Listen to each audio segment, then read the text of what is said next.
constantly on. So much of my childhood, it was just like, because when you're 8 years old, 3 years, that's almost half of your life. So much of my life up to that point was spent watching this show. And if you don't remember it, it was about a black family in Charlotte, North Carolina, and it was just kind of like a regular family style sitcom. But the production values were really bad, and it was for kids, obviously, because it was Nickelodeon. But it had this weird hyper-local, I guess you could say, kind of aspect to it, where there were these little references and these little small, really real. Like they have a friend named Goo, for example, and Goo is not anybody's real name, but you could tell that the creator probably had a friend like that growing up, and it would just one episode they have to go to a charity bazaar. Like the stories were really convoluted too. They're supposed to be at a charity bazaar, which is like a carnival, I guess, but that was the terminology they used. But they didn't. They were going to meet a basketball player from the Charlotte Hornets, so they left the charity bazaar and went in a dunk tank. And it was weird. There's one where one of the characters gets like a rap name shaved into the back of his head, and it's just a really bizarre show. So what we decided to do is we're going to make one of the settings on the show was this comic book store that doubled as a cafe because they only wanted to build one set, or they could only afford to build one set. So a number of the scenes included eating chili dogs from the comic book store and pie from the comic book store. There was a Practical Joke War episode when some of the characters hit the other characters in the face with a pie.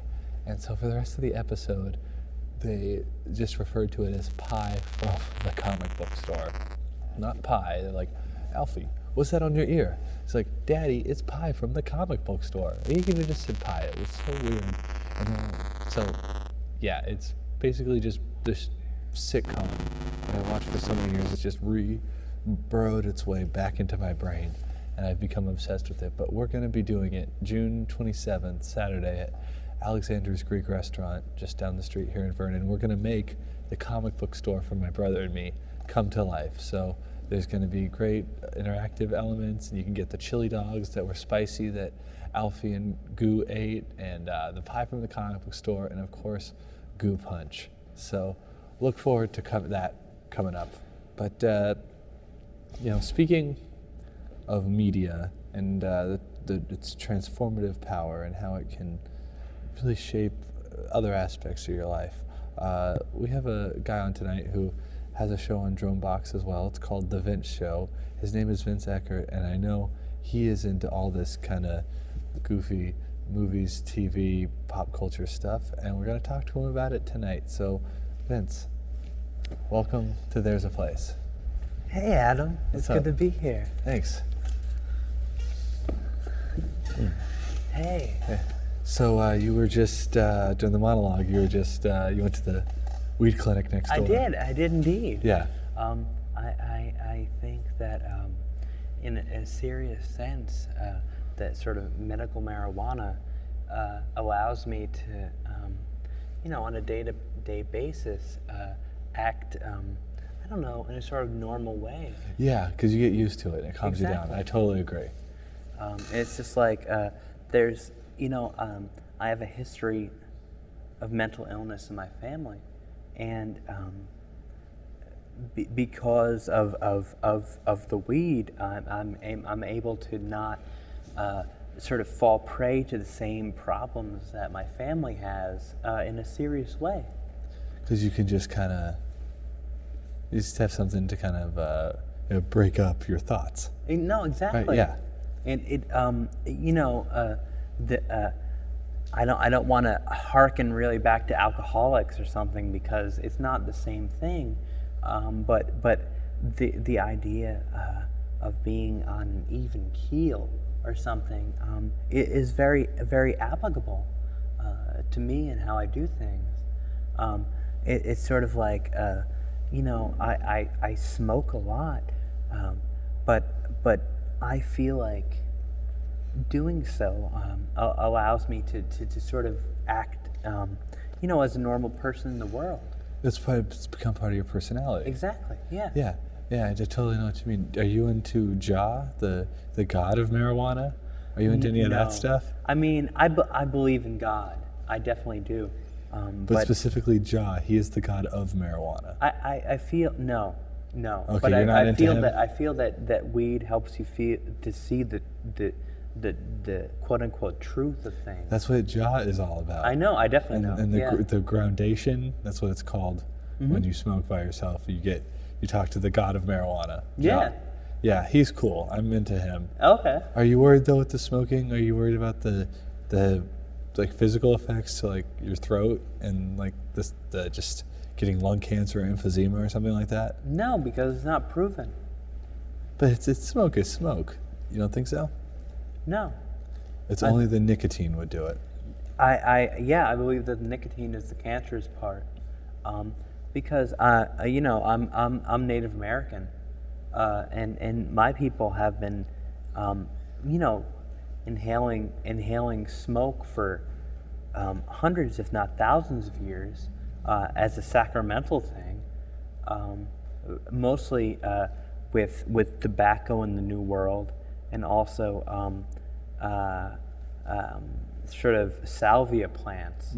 So Salvia divinorum, and also a sort of sacramental sage, which is Salvia californis, I believe, here, the California sage. But also there's another one that's sort of the East Coast variant, that is the non-psychedelic one. But that's actually like a sacrament for Native Americans. And in the same way that we've been inhaling this smoke for a very long time without serious problems, I don't think the smoke itself actually is the issue. I think it's tobacco and nicotine specifically that causes cancer. I think that's probably, and the scientific literature backs it up to a certain extent. Are you into cigarettes at all? Not a bit. You don't think they're cool? Do you think they look cool? I do think they're very cool. They're cool, right? I'm a filmmaker as well. If anybody who's watching this has seen my show, there might be a few because I announced it on Twitter. But I think it looks cool, and actually in my film, I want my main character to smoke cigarettes. Yeah, it's like kind of like a cool look. Yeah. And it's relaxing. I understand it's very bad for you. I wouldn't encourage anybody to smoke cigarettes, but anybody... Do you smoke cigarettes yourself? No. Well, sometimes. Sometimes, but I'm not a smoker, I wouldn't say. Yeah. But I don't like own a pack of cigarettes, but like if I can get at one every once in a while, oh yeah. I think they're so cool. Oh, if I'm like really drunk and high at a party, I'll bum a cigarette from somebody. Just because like that rush you get is like serious. It's really cool. I try to get a little bite. Yeah. Just a little, like not even a whole one, but yeah, it's cool. So, yeah. Have you ever done snooze? Yes, I did. Here's my story on snooze. Okay. This is actually a double story because twice something like this happened to me. I did 2 different focus groups. I'm a big focus group attendee. Been doing them for years. I had 2 different focus groups. I do that as well to make a little bit extra money because you don't have a regular job, right? Just like me. Like I do, but like you do. What do you do? I'm sorry. What do you do? I work for a research study for USC. Oh, okay. But I will always take off work to do a focus group. I think they're so fun. But twice I did a snooze focus group. Oh, nice. And because all of them, hey, do you do this? Or do you like sports? Yeah, I like sports. Oh, are you a smoker? Yeah, I'm a smoker.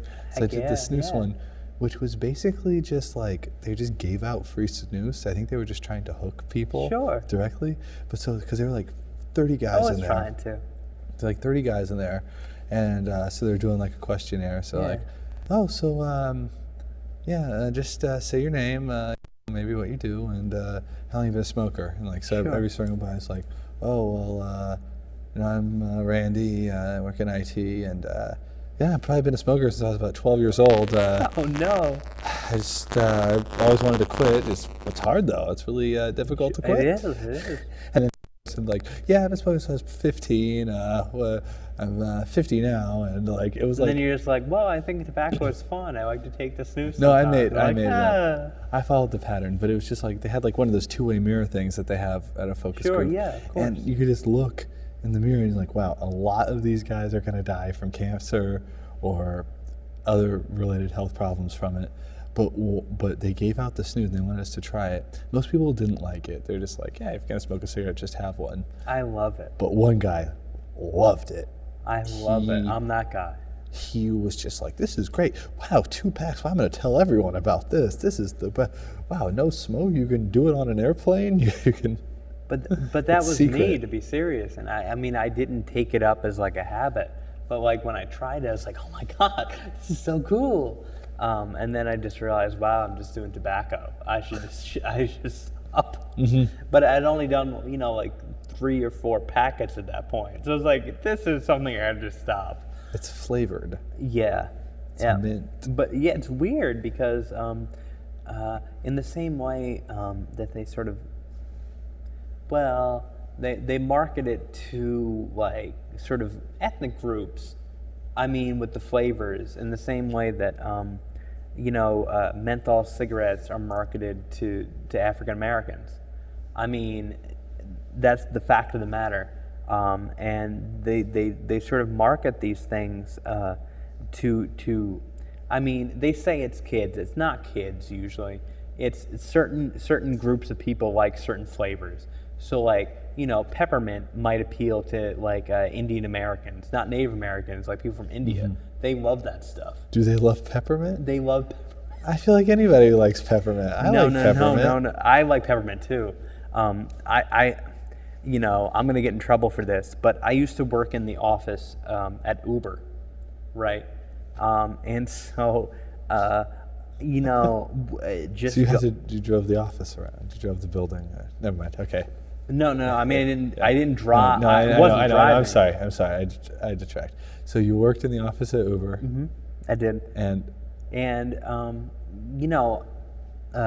I was actually I was sort of, not a hitman, but I was sort of a jerk for them. I would go and try to get people from other services. I would mess with Lyft.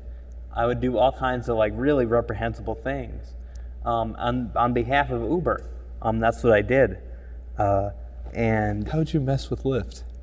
So, for instance, you might drop something in their car that stopped all radio signals, so they couldn't pick up calls, or you might bring a hot girl with you, so that you could entice them to leave Lyft and go to Uber. Like, this is all things that were standard practice, and I shouldn't be talking about this. In fact, I signed an NDA so I wouldn't. But if they want to sue me, let them do it. Those are bad. Like that's the right word. Reprehensible. These are not good business practices. 100%. These are not the kind of businesses we want entrepreneurs to be founding. Mm-hmm. So yeah, blow the whistle on them. Yeah, and I also spoke to a bunch of journalists after I left them. But I mean, I sued them as well. I've heard about problems with Uber. I don't think you're really blowing. I think if you say people have, this is knowledge. People have heard about this before. Yeah. Yeah, exactly. And a lot. I would say. Now, I don't know if anybody can always find. Well, what about this? But I would say in general, mm-hmm. any kind of reputation somebody has is like generally pretty true. Yeah. If somebody has a reputation for being nice or being a jerk or like people don't just make up rumors. I think that's right for the most part. Well, actually, no.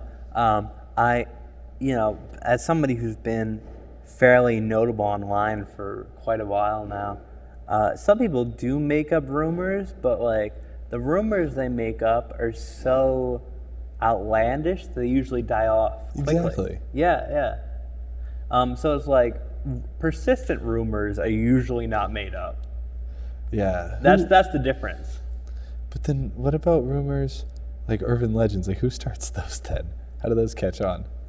Ooh, that's a good one. Like alligators in the sewer system and stuff like that? Yeah, or like Rod Stewart.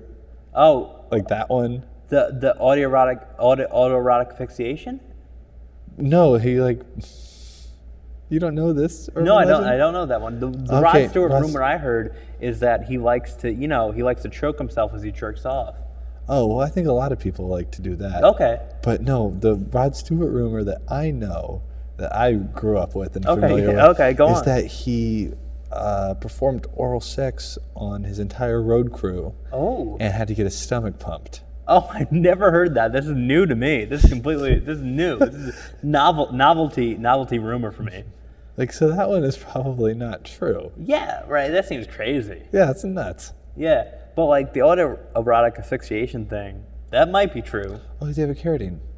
Also, David Carradine. In excess. Rest in peace. Rest in peace. Anybody. I mean, It's a shame that people have to, what they're into can get them killed like that sometimes. But at least it's... I hear not it. I malicious. hear it I don't know. amplifies the orgasm. Yeah, because when you die, all your fluids flush out. Like that episode of South Park. Yeah, where you shoot yourself. Yeah. But also all the other stuff too. So if you think you're going to die, you just release. yeah, Oh, that's really interesting. mixed up in it. I was actually a previous Jerome Box moment. I was talking to Lewis, and he was telling me about how if you focus on your pineal gland, you press your third eye or whatever, and yeah, exactly, and you focused on that, and you really willed it to release. You could get a certain amount of DMT released into your brain, and so you'd be tripping out a little bit. I think that might be real. Actually, I think that's actually probably right. I think as somebody who's done many recreational psychedelics in my time, it's something that I haven't yet, but I'm going to. When you think about mushrooms being from outer space, they're aliens from outer space, and when you take mushrooms, you communicate with the aliens. Do you know about that? I have not heard about that. That seems a little bit silly. I mean, in my opinion, I think we have within us a certain capacity to communicate with other humans or something. I think there is I think there is a collective unconscious. I don't think that's a fake thing. I think that all of us people share a limited version of our consciousness, and that's not like that's not like a magical or extrasensory thing.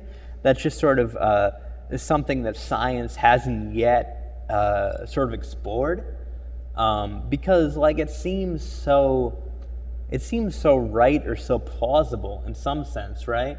Because there's all these sort of common things that we all share without really a good reason for them, sort of symbols, and you could imagine those to be built in, but I don't think that's true. I think that you and I and everybody else share a certain amount of connection.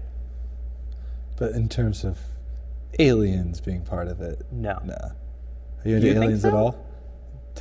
No, they're mushrooms. It's making your chemicals. That's all it is. Or the clockwork gnomes. Are you into that thing? No, what's that? Oh, you don't know about the clockwork gnomes? No. Oh. What are gnomes? I mean, I know that they're they're different than elves and they have beards. Yes. Well. And is there mythology around them? Obviously there is. All right. No, we just made up gnomes. Gosh, this one sort of psychedelic thinker who I can't think of his name right now. Unfortunately, I'm not going to pull up my phone because that's not this kind of program. No, right? It's not a phone program. Yeah, exactly. And so it doesn't matter who the person is. But there's a certain psychedelic thinker who I can't think of right now. Who cares? Yeah. But he believes that there are extra-dimensional beings who manifest themselves in this form of clockwork, as in their manifestation is sort of this ticking type of thing. And they're sort of little gnome type creatures that influence day-to-day events in our reality. And I don't think that's true at all, but that's actually a theory that a major psychedelic thinker has put out. What makes you a major psychedelic thinker? Me personally? Yeah. Oh, okay. Let's go with that one, or that guy, or anybody. Okay, I mean, what makes me a major psychedelic thinker is I used to be a research assistant for John Halpern, who at this point is probably the expert on psychedelic drugs in the world. I mean, he's a professor at Harvard Medical School. He's a real stand-up guy. I'm sure he'd vouch for me if it all came to that. I mean, I don't know. Who are the other people? Earth and Fire Airwood, right? Who I've met also. Pretty cool people. Earth and Fire Arrowwood? Yeah, have you never been to arrowwood.com? Yeah. Yeah. Is that the same as the market? They're the couple who run it, Earth and Fire Airwood. Earth and Fire. Huh. Yeah. Okay. They sound like So, I mean, also friends with them is Rick Doblin, who's the president of MAPS, the Multidisciplinary Association for Psychedelic Studies. Have you heard of them before? No, I haven't. Oh, okay. I'm not a big psychedelic thinker. Oh, okay. Like the gnome guy, or you apparently. Well, I'm not anything like the gnome guy. I'm a lot more grounded than that. I'm just aware of his thoughts. I mean, you can be aware of a lot of silly things, That's right? true. That's definitely true. Yeah, I mean, I'm aware of a lot of things. I don't necessarily agree with it. Yeah, it's good to have a rounded perspective. An understanding of what other people think and how they imagine reality to be, dude.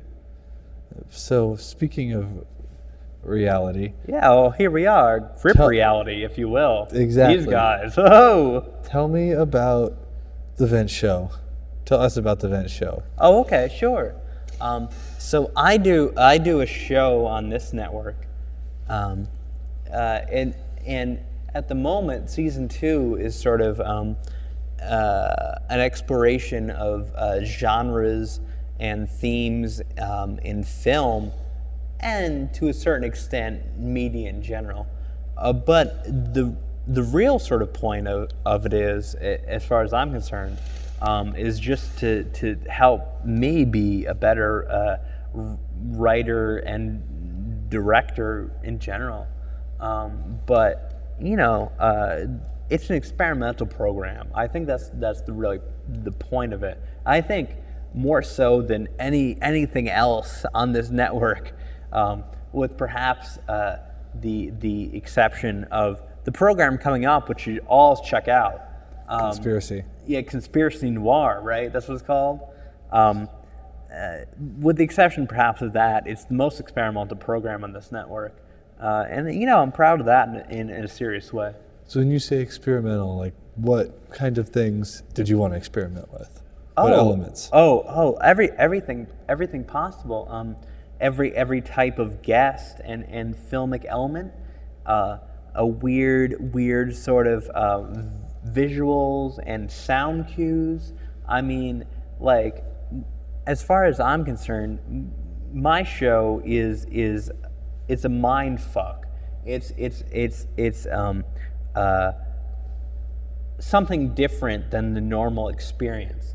Like when you're coming to the Vince show, you're not there for reality TV or something. You're not turning on Survivor. Like the people turning on Survivor aren't the same audience as the Vince show.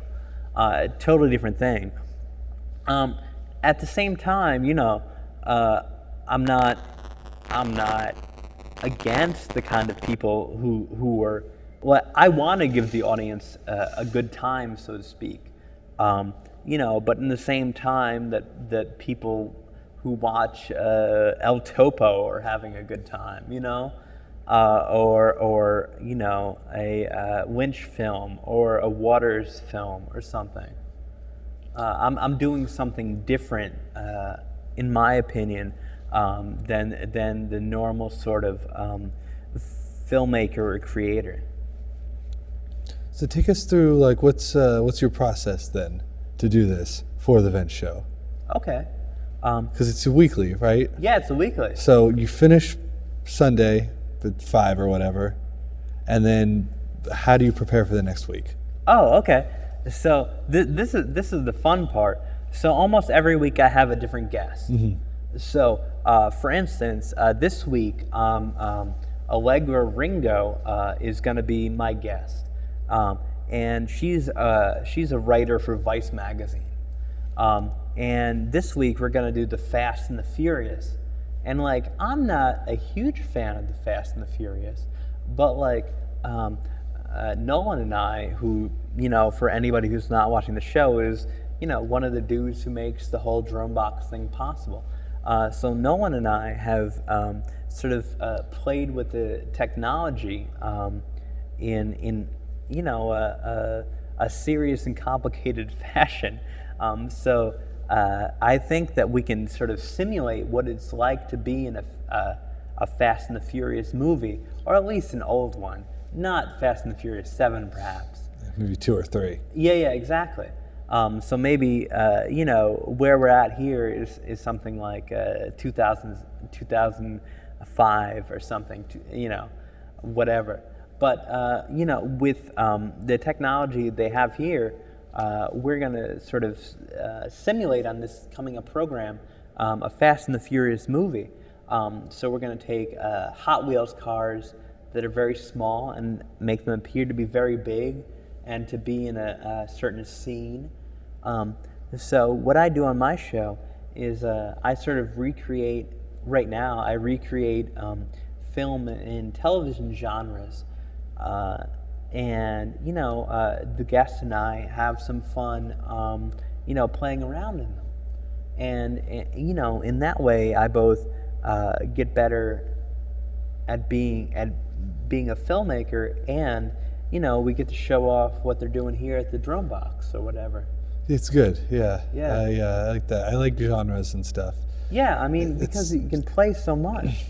Yeah, it kind of gives you a map of where to go, and then you realize like all the funny things. Because it's like a certain amount of the tropes of a genre make it, and then whatever. But if you have too many, then it gets disorienting, and then it can become funny. Yeah, exactly. And if there's too many, then people sort of it becomes hokey. Yeah. Like what I'm doing isn't hokey. It's sort of sophisticated play. You know, it's not camp, but rather, you know, a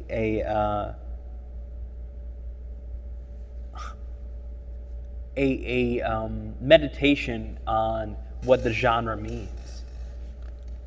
What genres are you thinking about coming up? Oh, so there's a lot of cool ones, and I don't know if we'll get to do them because, you know, a lot of it is a factor of, you know, what we're able to do here, what Lewis and Nolan are comfortable with, what the guests are comfortable with, and so, you know, there's a lot of things you have to think about. But some things I'd like to do, I want to do like sort of a Dogma 95 thing, like, you know, Lars von Trier, that kind of thing. Okay. So with that, like, it's all supposed to be natural light and no green screen. So totally different than like this kind of setup. But for that one, I think it's possible if they'll let me do it. They might not. Hey, I just want to put it out there. But, you know, we would cut the lights, open up the back doors so we could get some natural light, do handheld, and have the studio be the setting. I mean, that would be the Dogma one. That would be really fun. I'd also like to do a Technicolor episode. Oh, that'd be cool. Hell yeah. So if Lewis is very busy, but if he gets the time, he might be able to make an effect to make it look like Technicolor. Again, I don't know if that'll happen yet, but that's something I'd like to do.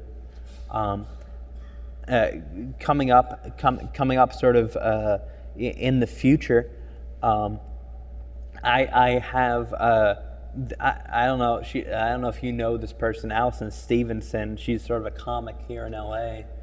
Anyway, I had an idea for a pilot for a show called The Millennial Detective, and sort of a person our age who's a detective. But the weird thing is, in this world, all the people who are older have moved on to a different place, and so it's only millennials left. Like the time machine kind of vibe? Yeah. Exactly. So in this sitcom, it's only millennials. So this is the setting of The Millennial Detective. So in one of my shows, there's only as I foresee it, there's only 7 left. And then I'm going to try to make a feature here at Drome. That's going to be nuts. Let's hear about that. Oh, okay. Just within the 1 hour time slot every week? Well, I have 2 hours right now, but they might take one away from me sometime. But just a few hours at a time every week? Mm-hmm. Ooh, I like that idea. What's the movie about? Well, there's 2 directions it could go. I have one I think is the most saleable, and I think is the sort of big blockbuster version. That's I call it The Other Side. It's about a consultant, really a detective character he works for different companies based on what he has to do, like a detective, but he's a consultant for startups. And so this guy stumbles upon a thing that brings the recently dead back to life. That's the premise for the movie. There's sort of a lot more to it than that. I think it'd be really great. I think it could be, I think it'd be sort of a blockbuster type of movie. I don't know if the technology or this the sort of professional or seriousness level exists here to be able to do that. Really, I've been trying to figure that out. But if I can't make that film, I'd also like to make sort of something on the level of like Woody Allen movie, or like, did you see Top 5, the Chris Rock movie? No. Oh, dude, you have to. It was tight? That's, aside from Inherent Vice, that was my favorite film of last year. Basically, so Chris Rock, he made a better Woody Allen movie than Woody Allen has made in 20 years. I mean, he really followed the same sort of model, with the sort of breaking of the fourth wall and the sort of critical distance from characters and stuff like that. It's a really brilliant film. But I could see myself making one of those, and that could perhaps also be done here with the green screen, say, since there doesn't have to be many settings. But even with the other one, I imagine that some things would have to be outside and some things would have to be simulated here to do it. But I don't know. I'm a regular at the New Beverly Cinema, which is like sort of a big deal, quote unquote, a big deal here in LA. Is Tarantino cinema, but a lot of the people who go there who are tangentially part of the industry have told me they would work on my film for nothing if I actually go and do it. I mean, people who are grips, sound people, best boys, that kind of thing. Those sort of almost anonymous union people who make up the part and parcel of the film scene. A lot of those people go to the movies a lot, and they become my friends because I go there too. So if I actually did like a big film production, I'd have a lot of people who I think, although I'd probably like to pay them in an ideal world, could help me make a first movie if I had to do it on my own. So that's cool. So you want to make a feature movie? That's your goal? I'm a writer and director. So you want to do if you could make regardless of budget or anybody telling you no or whatever, what's like your dream movie that you would make? Like your big opus, your big statement. Do you know what it would be? Yeah, The Other Side. It would be The Other Side. Yeah, Okay. that's my film, That's dude. okay. But you don't have like a, you're like, oh, well, I'd love to make like a Busby Berkeley type musical someday. You know, Oh, like, well, actually, when I started doing this, that's actually one of the things I thought about for a Vince show that I wanted to do, but I thought it'd be too complicated to actually do here. Because like a lot of things I've tried to do here that are overly complicated or have a lot of people involved have been stressful for everybody involved, and I've sort of shied away from it. But at the same time, I thought about that too. I'd love to make a Busby Berkeley musical.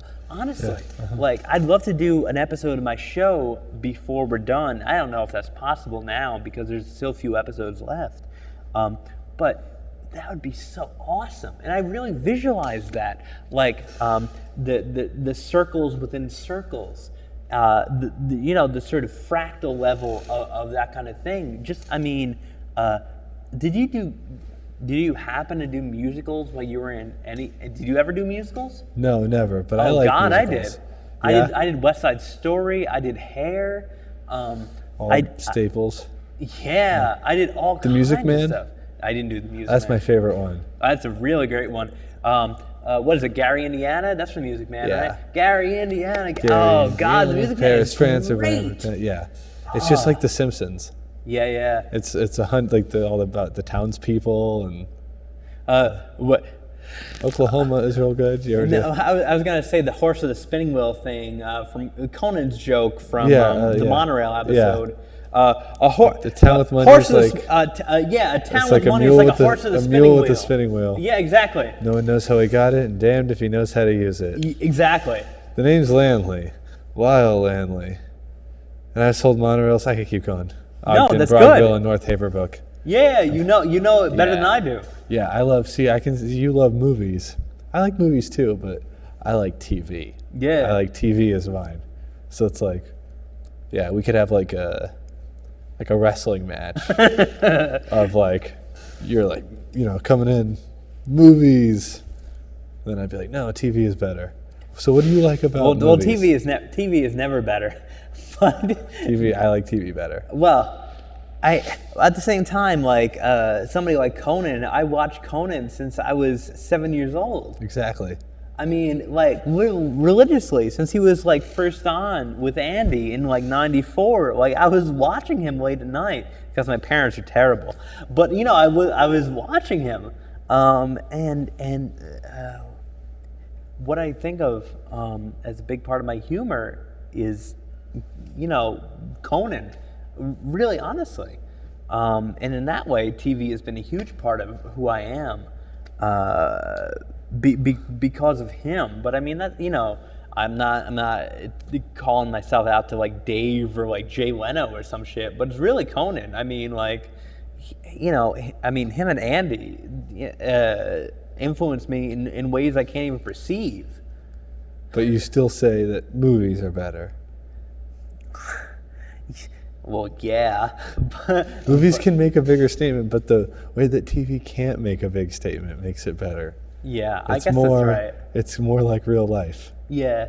That's why I like TV better. I mean, that's not, I like what I'm doing now in a sense, and I like what I do on Twitter too, because you can sort of interact with like real people on not a day-to-day basis or a week-to-week basis, or on a smaller basis than if you're making a thing. Because if you make a thing, then what you're talking about is always like, in context of the thing, or like what the thing is about, or how people perceive it. But if you're making a show, it's more about how people relate to it. Yeah, exactly. And so, are you excited about Jurassic Park? I love the first one. I loved the second one and the third one too. Yeah. Okay. I thought the second one was kind of dumb. I didn't see the third one. They're all the same. Yeah, all right. Because like this isn't. Actually, let's just call it what is a remake. Because Jurassic Park, what is it about? It's about a futuristic theme park where the dinosaurs come to life. Okay, they all have that. So I'm looking for one more ride Yeah, with the dinosaurs. The guy that got to direct it, I think is interesting because he's like an art house guy. And I haven't seen the film yet, but all the reviews have been largely positive. Have they? I don't even care about the reviews. I mean, I usually only pay attention to A.O. Scott in the Times. A.O. Scott's great. He's my favorite probably critic working. Actually, Amy Nicholson in the L.A. Weekly is also very good. But A.O. Scott also, I mean, he's just my favorite. He gave it a really good review. And like, you know, it's a popcorn movie, but some movies can be popcorn movies, you know, man?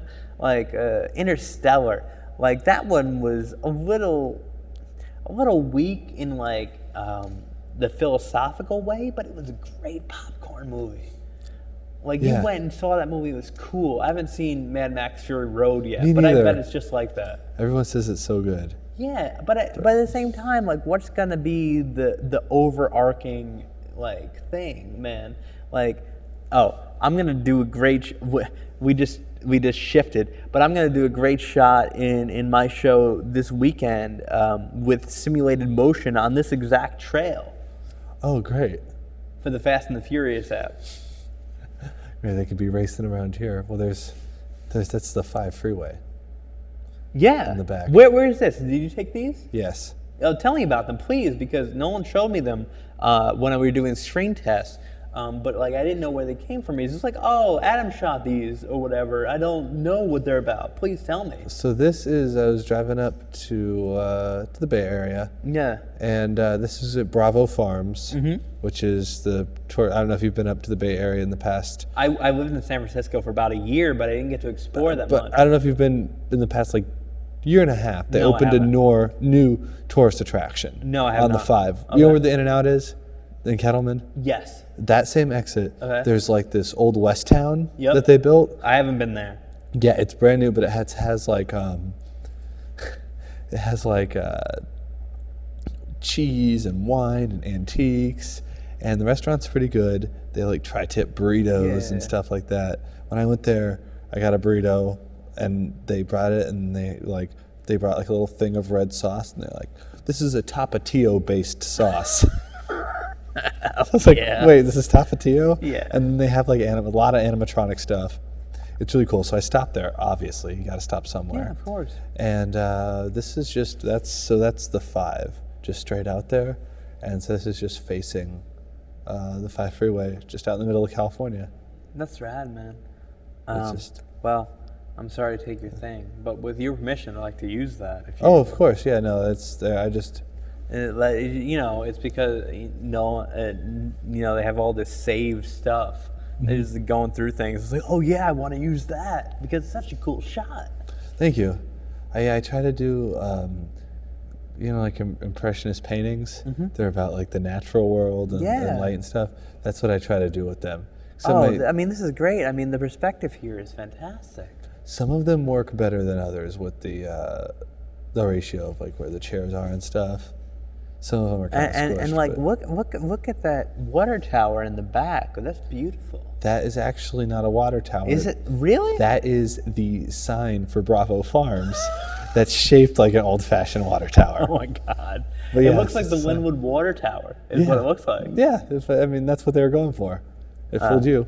If you ever go over to the, I don't have a car here in LA. I'm one of those weird people. So I take public transportation all the time. But if you go on the Green Line all the way over to Linwood, there's a water tower in that exact shape. Well, actually, there's a couple of them that they, have continue being used. Yeah, I like those old, in like south, there's a lot of those old water towers. There's one in Vernon that's kind of like low to the ground. Yeah. There's that one in Huntington Park. Yeah, there is one in Huntington Park. That's got like one of these Dude, I love Huntington Park. Just like that strip with all the stores. What is it, Pacific Avenue? Kind of like that, like Main Street. It looks like Van Nuys. Exactly. That one, yeah. Yeah, but it's all like sort of families, well, Latino families usually, but it's all like families, and they walk up and down, you know, sort of on weekends, and it's like, it's what the Grove is trying to do, but legit. Mm-hmm. And it's like, I haven't gone with my own family yet because we've only come here, we've only gone together a couple times to come here. But I'm gonna, you know, I mean to bring them there because it looks great and much more real than, say, the Grove, which is the simulated version. The Grove is weird, but you know it's gonna go out of business eventually. Yeah. That's the thing about malls, is that they're kind of based on being new. So that's why you'll see like a mall from the 50s and whatnot, and then there's like there's the 80s kind, and then the Grove is just the latest kind. In the 90s, there are all these like outdoor malls, like they're called festival centers, like the Promenade or... Well, the Grove is interesting because it actually means to sort of like reinvent itself, or it's going to add more things. Like there's going to be, they imagine there's going to be a train that goes to LACMA and then all the way up like Fairfax to buy Cantors. Like that's what the Grove means to do, to have like a trolley to go from their place to LACMA, then up and then back again. They're going to build that? Yes. Well, They've been approved for it. They're going to build it. you know that they bought the Palisades. Oh, I think the didn't know Palisades that. is gone now. Yeah, they bought that whole, you know, the Pacific Palisades, that like the Palisades town where like there's the Wells Fargo and there's Mort's and stuff. So they bought all that basically. What? That's like right near Sunset, right? Yeah, off of Yeah, Sunset. So Strathmore is the name of the Yeah, street. yeah. So they bought I like actually, I mean, I've just driven around randomly, but yes, I know that. yeah. So that was, I mean, it was a nice little town, you know, for those rich people. But there was cool stuff, and it wasn't the greatest. But he bought 2-3 blocks all around there, bought the whole thing, and they're just completely turning. They're building a movie theater. They're just making it into the Grove. The whole town is just going to become a mall. Ugh. Yeah, isn't that weird? Ugh. It was already a town. It was already a nice place. Yeah. But they were like, well, the Promenade is too crowded, and the Grove is too far away. So let's just build one thing like this here. And It's gonna make so much traffic going over those neighborhoods. yuck. And it's Yuck, not. man. Who knows though? But maybe it'll be nostalgic. Some, you know, in 20, 30 years, we'll like it better. I mean, And those buildings were getting old. You know, a building only has about 60 years. yeah, and then you sort of have to rebuild or preserve or Yeah. whatever. So I don't know. Out with the old, in with the I have new. mixed feelings about that, to be honest. a lot of the towns though that we know now were just founded and built by one guy. Well, You know. in the West. Yeah. Yeah. hmm I mean, where are you from? Here in Los Angeles. Oh, okay. I'm from upstate New York. So, you know, where I'm from, you know, things have been going on since about the 1600s and were founded by groups of people. So it's like, you know, a different sort of vibe. You know, even sort of those main street places have sort of a community slant. And if they were owned by sort of one group, people would probably be upset about that. And even though we have a mall sort of on the outskirts of town, the mall, I mean, in my community, where I'm from, was always sort of a sore thumb. It made a lot of money, but also it was always just like, you know, fuck the mall. I like the mall. I'm gonna have to disagree with you on that, Vince. All right. Yeah, I love the mall. I think the mall's cool. Okay. But how are we doing on time, guys? We're out. That's what I thought. Well, everyone, thank you for watching. There's a place, and until next time, Vince, thank you for being on the show. Yeah, it's a Until pleasure, next Adam. time, this is Adam Papagan reminding you there's a place you can go, and it's your mind. We'll see ya. That's a really cool conversation.